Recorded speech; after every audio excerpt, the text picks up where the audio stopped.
แม่พันถึงตัวนี้มานะพ่อได้500พ่อได้ลูกจะได้ละพ่อ500ลูกคืออะไรมันจะซื้อโอเคเขาได้พ่อเป็นมือผมครับเอาบังโอ้ยอันนี้พ่อเมียแม่ขอทำเบาเนี่ยโอ้ยอย่ามารับฉี่เราเด้ออันนี้มันเป็นการแสดงเฉยๆนะครับพี่วัดวันนั้นทำไมพูดแบบนี้อันเกมที่เรามาเล่นขี้หายแต่มาแล้วก็ให้กินจะปากพนักมือว่า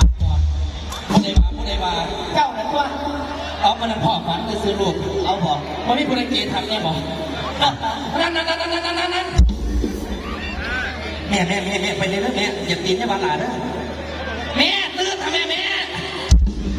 โอ้ยออกง่ายเดี๋ยวพ่อกูนี่พี่โอ้ขอบคุณหลายๆครับสาธุเด้อมาอีกจักลอยได้ไหมต้นน้ำอีกจักลอยได้หรอเอาถอดต้นน้ำแล้วเดี๋ยวมันจะทิ้งแล้วว่าเขียวเตยแล้วเข้ามาโอ้ยอย่าว่าเขียวเตยถอดกูไปน้ำต้น3 ชั่วโมงก็ไม่เตยยักเทียนระเบียบกันนะเอาอย่าว่าจะตั้งปีไทยต้นสดต้นผสมเลยนะกูไปนั่งจะมากูเอาก้อนไปเพราะเตยยักเทียพอเอ้ยตัดก่อนรับออกจากบ้านได้ละเต้ยพี่น้องทุกคนได้ถอน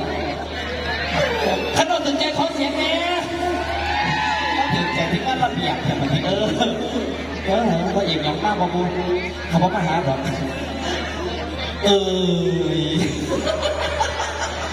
จะมาบอกใส่แบบซ้ำแม่ชวนจะบ้างพอไหนเอาสั่งอีเพจอีพอกับอีเมลเนาะอีพออีเมลถึงแล้วมือนึงปรึกษากันว่าเห็นยังเนี่ยหาตะท่างเอาการดำเนี่ยออกไปร้อยแพร่หาตะท่างการดำเนี่ยออกไปขาพน้ำสุ่มสมบูรณ์เก่งจังกับพ่อแห้งนะครับ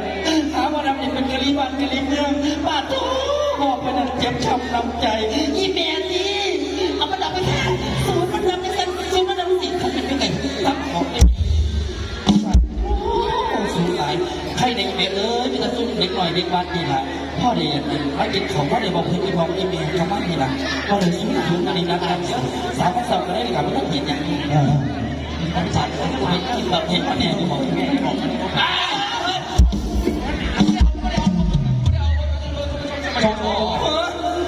ไปยังไงเนี่ยคนรอตกใจหมดเลยเหรอเดี๋ยวไปใส่มาตะทอลอยไม่ใส่เมื่อไหร่คนรอตกใจอ่ะโอ้ยขันลมน้ำก็ตรงนี้จะพูดอย่างที่ผมประกาศว่าคนจำจังเลยนางคนตุ้มเนี่ยเพราะมันแถบพ่อลอย200อ่ะไม่แต่อีเมลเนี่ยแหละมันแถบอีเมลพุ่งมาละหนังขโมยอีเมลสิกับพ่อยัง20 บาท30 บาทแน่นอนพ่อเด็กทำเดียวกันเลยตุ้มเนี่ยยังมาซื้อเรื่อง5 4 คนให้กู20 บาท20 บาทหาจากแล้ว20 บาท5 บาทมาเดี๋ยวสวัสดีครับเส้นคือบอกเธอ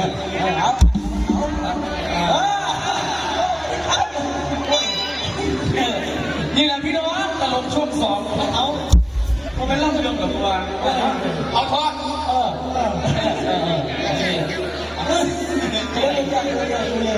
จะปราบเจียวทอดแล้วระเบียบพี่โน้ตก็ดีหรอกสัวเนาะที่ว่าเขานี่ออกมาไม่ส่งเป็นเสียงเลยอ่ะ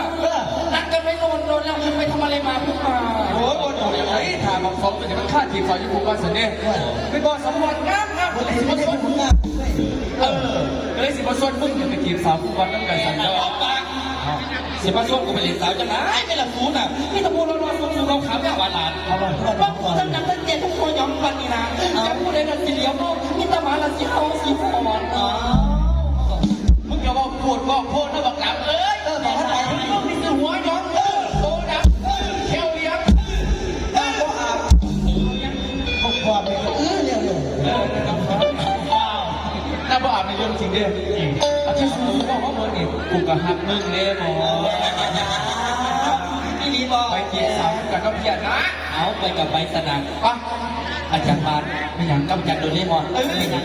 ภาษาคนเหนือพี่ลีบอกวันนี้คันวันนี้นะบอกไปเลยอยู่ในอาจารย์เรื่องมันขาดเองมันขาดไป2 ชั่วโมงอะไรนี่คนนึงเนี่ยทั้งเที่ยเอาไปเลยขอบคุณที่บ้านหลายๆที่บ้านครับเพราะว่าจะเป็นระเบียบวัฒนศิลป์สาวน้อยเพชรบ้านแพร่ก่อนครับอะไรนะอีกคนไหนก่อนครับอี